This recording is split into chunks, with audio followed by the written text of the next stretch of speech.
E aí, jovens, como é que vocês estão? Tudo bem? Preparados para estudar Direito Civil comigo aqui no Vem Que Passa? Pois é, vamos começar?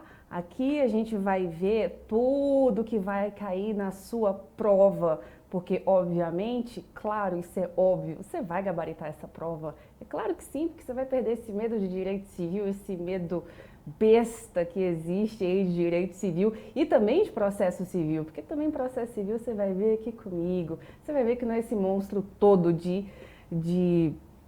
você vai ver que não é esse monstro todo nem de direito civil e nem de processo civil. Então, vamos começar aqui. Separei tudo o que vai cair, ou seja, tudo que eu vou falar aqui para você é o que vai cair na sua prova. Sinal de que você vai fazer o quê? Você vai gabaritar, você vai levar para sua casa, para a sua segunda fase, os 40 pontinhos. Ou seja, os 7 pontinhos de direito civil, mais os 7 pontinhos de processo civil já são seus, porque eu vou te dar, certinho? Então, vamos começar. Vamos começar hoje com um assunto que, se você souber ele muito bem,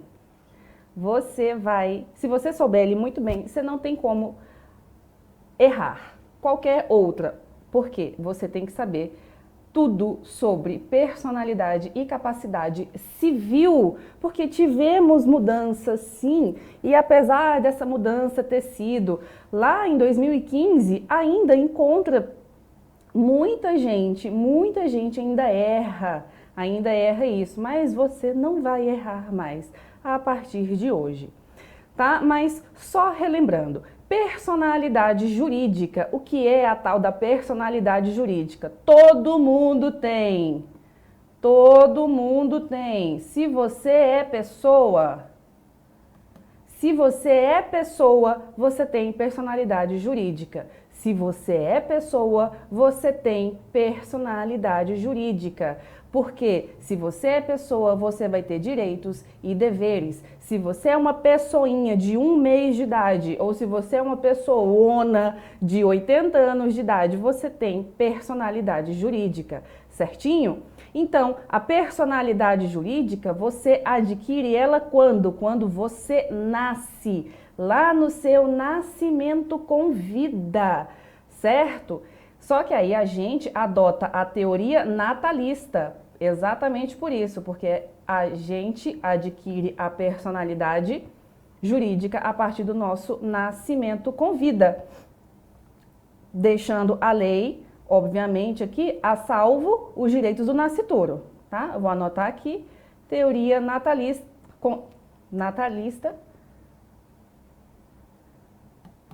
Isso aqui, essa questão aqui de teoria natalista não vai cair na sua prova, mas estou dizendo aqui somente a questão aí de curiosidade. Só para você deixar aí o seu material muito mais completo.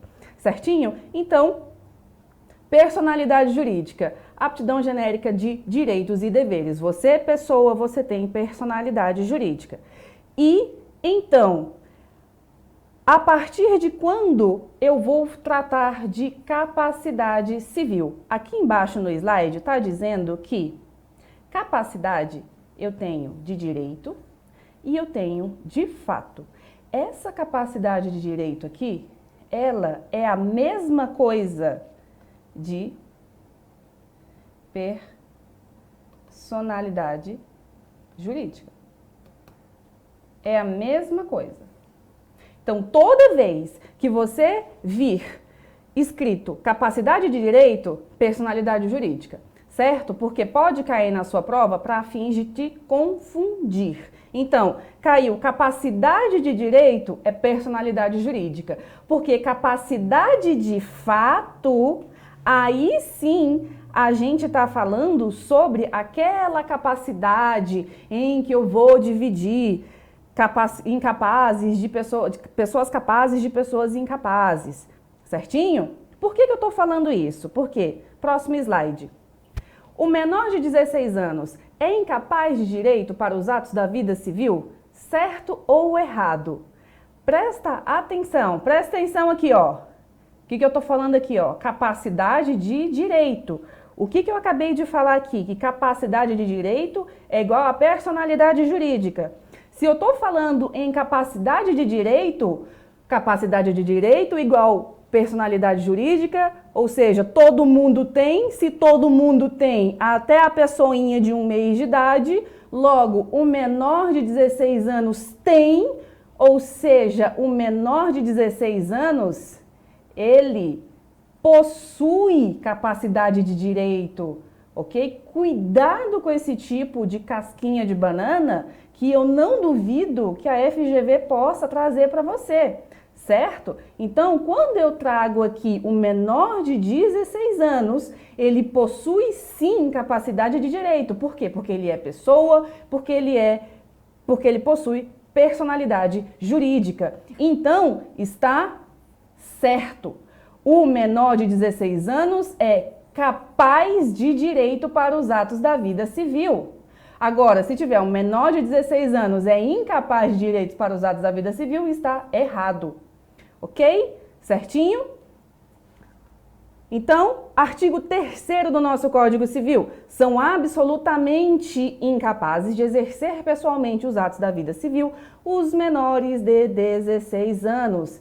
Essa capacidade aqui não é a capacidade de direito, essa capacidade aqui é a capacidade de fato, meu jovem. Capacidade de fato, ok? Então, essa capacidade aqui, capacidade de fato, capacidade de direito, personalidade jurídica. Uma vez completado 18 anos, adquire capacidade de fato, que também é chamada de capacidade de exercício. Então, se eu tenho personalidade jurídica, se eu tenho capacidade de direito, se eu tenho capacidade de fato, tem-se uma capacidade civil plena. Capacidade civil plena, que eu acredito que todos os alunos aqui do Vem Que Passa, todos nós possuímos aqui. Eu possuo capacidade civil plena, porque eu sou uma jovem senhora de 32 anos, então eu tenho capacidade civil plena aqui. Então, ok? Certinho. Personalidade jurídica, se você é pessoa, você tem. Se capacidade de direito é a mesma coisa de personalidade jurídica, ou seja, todo mundo possui, então, o menor de 16 anos possui capacidade de direito, o que ele não possui é capacidade de fato.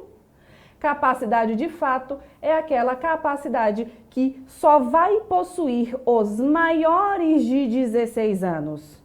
Tá? E agora que a gente vai entrar aqui nos pormenores dessas capacidades, certinho? Então, seguindo aqui, acabei de dizer que existem os incapazes, absolutamente, quer ver? Volta aqui, ó, absolutamente incapazes. Absolutamente incapazes os menores de 16 anos. Só vou deixar aqui a ressalva de que somente e tão somente são absolutamente incapazes os menores de 16 anos. Nós tivemos em 2015 ou 2016, a alteração nos primeiros artigos do Código Civil por conta do Estatuto da Pessoa com Deficiência e alterou a redação dos artigos 3 e 4. E hoje, somente, gente, então é só, menor de 16 anos, só eles são absolutamente incapazes. Todo o resto é ou relativamente incapaz ou plenamente capaz. Então, os incapazes podem praticar atos da vida civil? Os incapazes somente poderão praticar atos da vida civil por meio de seus representantes. Quando eu falo representante, eu estou dizendo tanto o representante mesmo, o representante ali do absolutamente incapaz, que é aquele menor de 16 anos, quanto o do relativamente incapaz, que é maior de 16 anos e menor de 18 anos.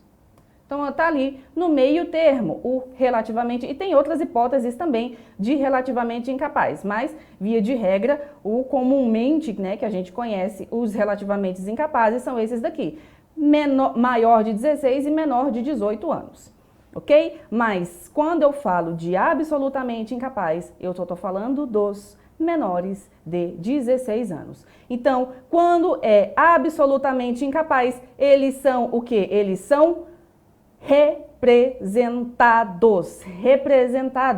Eles não são assistidos, eles são representados.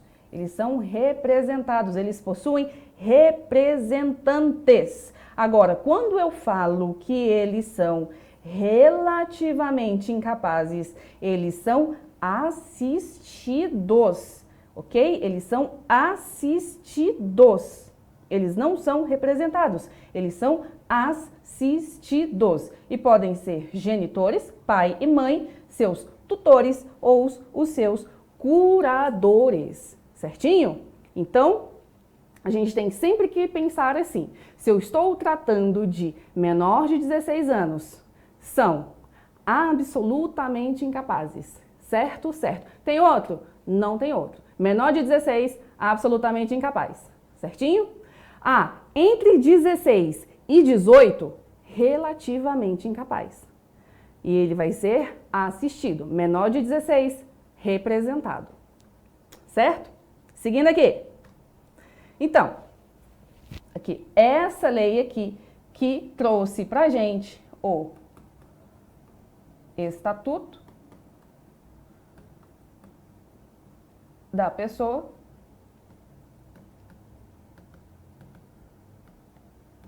com Deficiência. Foi essa lei aqui que alterou o rol dos absolutamente e dos relativamente incapazes. Então, hoje, por isso que eu estou batendo nessa tecla, não existem absolutamente incapazes que não sejam os menores de 16 anos. Ou seja, o meu filho de 10 anos, eu tenho um filho de 10 anos, apesar de ter essa cara jovem, eu tenho um filho de 10 anos, o Rafaelzinho, 10 anos de idade, meu filho é um absolutamente incapaz.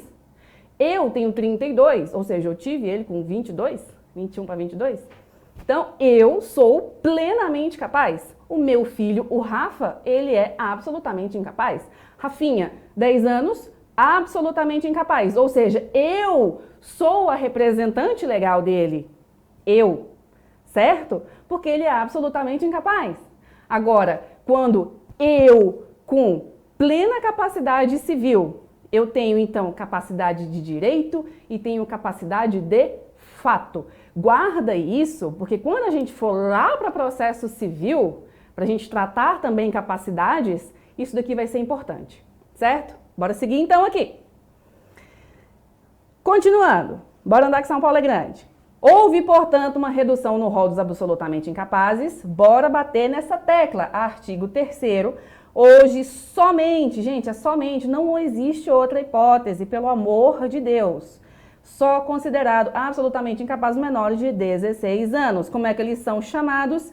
Impúberes, pois não teria ele alcançado a puberdade. Enfim, já no campo dos relativamente incapazes, aqui teve alteração também, e aí incluiu, porque esse povo aqui, ébrio, viciado em tóxico, muita gente aqui, ó, que não podia exprimir sua vontade, estava nesse rol do artigo 3º. O que aconteceu com o advento dessa lei aqui? Puxou a galera desse rol aqui e colocou aqui, ó, nos relativamente incapazes. Então foi isso que a lei do Estatuto da Pessoa com Deficiência fez.